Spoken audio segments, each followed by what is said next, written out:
Hey, what is up, guys? I wanted to share with you this Seagull watch. It's the 1963 Seagull Chronograph. It's a Chinese-made watch. It was originally designed for pilots back in 1963.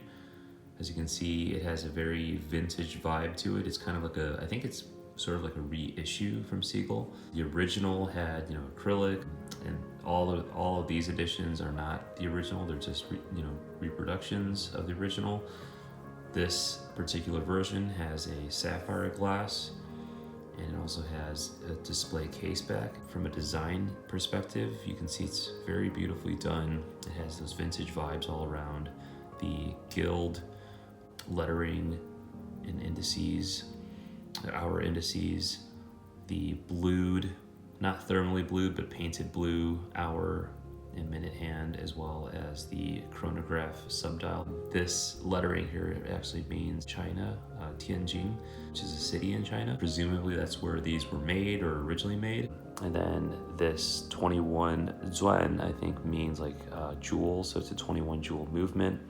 And then there's like that red star there as well. So really cool dial, and it's got like this kind of like beige color to it as well. So I really enjoy the look of it.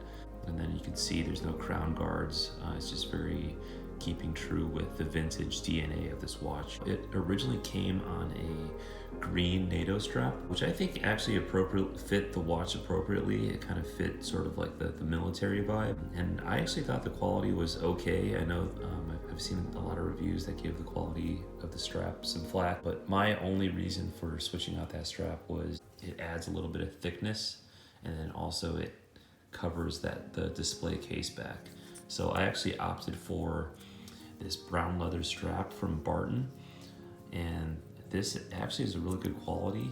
It has like this gingerbread stitching. The color I think is linen, but it's very soft, and I think it goes really well with the warmer tones of this watch. And I'll show you guys what it looks like on the wrist in a little bit as well.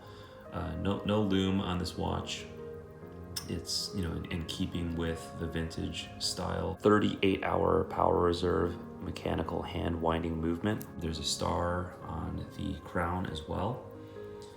And stainless steel, water resistant up to, I believe it is 50 meters, could be 100, but I'm not sure. More than suitable for daily activities.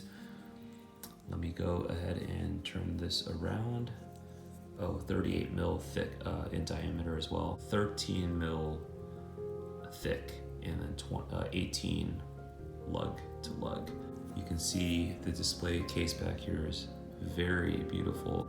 One of the biggest highlights of the watch. The lettering here around the outside, I believe it means 中国空军第一支航空码表复刻版.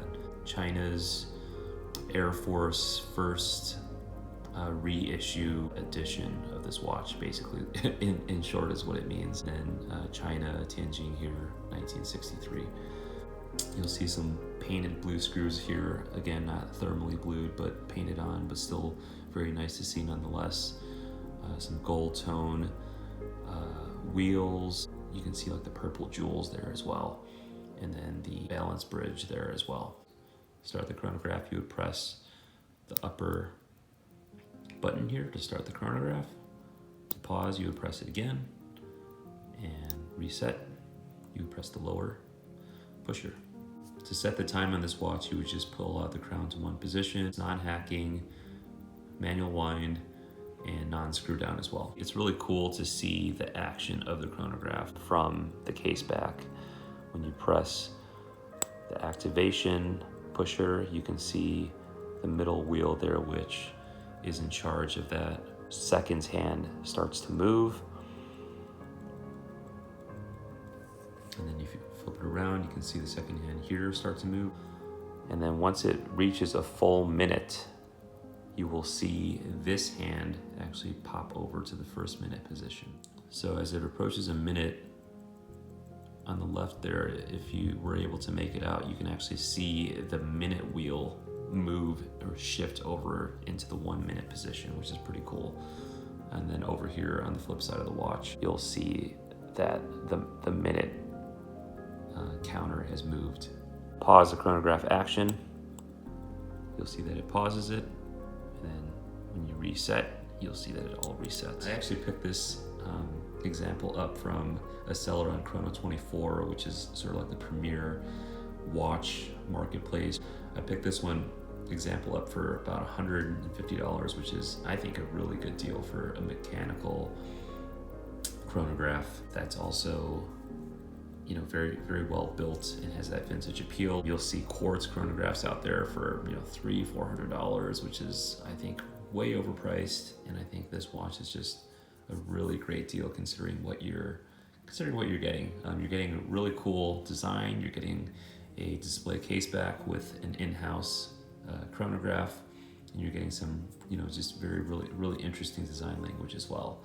And I think this watch is very versatile. I think it can be dressed up or down. So on my 6.5-inch wrist, you can see that it wears very well proportioned, not too small and not too big. I just really like how this wears, especially on the strap. It's just very comfortable, and it cuts down on a little bit of the case thickness. For me personally, I'm, you know, being of Chinese heritage, it's cool to own a piece that goes back to the 1960s. It reminds me of, you know, my grandparents' time, and, you know, perhaps what watches or styles of watches that people may have been wearing during that time period. I know this was designed for fighter pilots, so maybe they weren't wearing something exactly like this, but it's just really cool to own a piece that goes back to, you know, like 1960s China, which is really cool. You know, Chinese watches sometimes receive some flack for being poor quality, but I think this is one of those examples, a Chinese-made watch that's done extremely well. Let me know what you think of this watch. I think it's really handsome. I think it's a great value proposition, and I think it is a really cool introduction into if you're looking for mechanical hand-wound chronograph. Now these do come in some other color variations as well. I think there's like a panda, reverse panda. There's some brands that use the same movement. So there's a lot of options out there. This is my personal favorite. But let me know what you guys think. Be sure to like and subscribe, and leave some comments below. Thanks, guys.